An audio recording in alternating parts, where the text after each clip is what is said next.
Yes. Ba Kumasin kan kwantempon so accident a Yes. esisi. Yenu aba ye pale adusa adusu Jesse ewo ahomaso ye no eni nkobo. Pale adusu Jesse anope ye mo ache mo akwa ba bibi aboko de.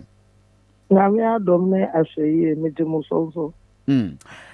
Exactly what is the problem? Consistently accident this year AC nyina a terrible one sebesi nipa more than of any saying 1 2 and a hwe won kwa. Road safety madwuma no na enko yi ana say Ghana for ne yenya ahon keka. Yo me da se pa na nchia mo sefo onani mo amu ye juma akwa mandala ti akweshia se ya na bibi ye asemu pa ubi sami obviously say juma na nko yi ana say then na kwa adia de bia ye kan say adia contributing greatly and now the major contributory factor what for shemu is human error and now nipa fun so bi obeye wo kwa so say Akoma ya evi na uti kwa so na wa nya feye amfa mra ne hyehyeye egu akwa so and there ubehu at the end of the day bibia na nso wa konya kusia Madam Pearl, my mimisa say as we speak tetenoni enim sanka road safety monenam trotro stations be our drivers muni police for mo hwe say nsa a wo monom ne ade enesa ne mani na yehu biem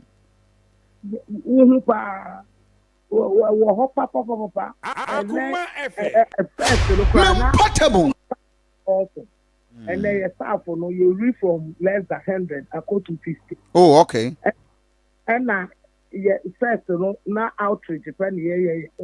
stations ne emiamia ekoye outreach and then no yeah pre departure check and say outreach is this yakra emu sa ye commandate na mu aye den class first and ya na your friend say cry for brother your program bi I see a corner any greater your head office your friend greater cry for omumra na omo yenko and brother omo acha mumi mienu ebimu wakaneshi station omo ye outreach ebimu kotema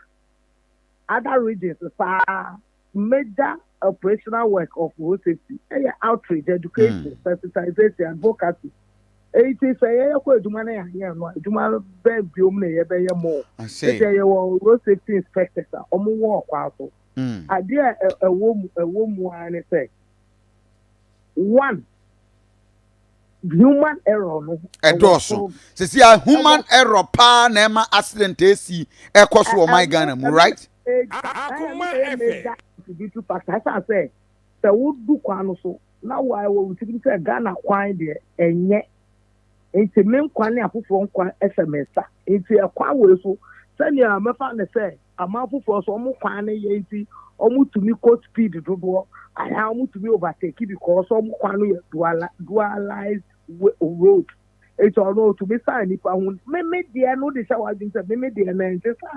enti say me wrongful overtaking at any time and I'm see this so say me so a niam ye hu okay Madam Pearl mesa frau na ya to ankomo no so at the right time but anopai my na was Pearl adusu Jesse road safety my Ghana National Road Safety Authority more communications director and I'm say no aiding common Jebi mama also phone lines in for 5 callers. Yes.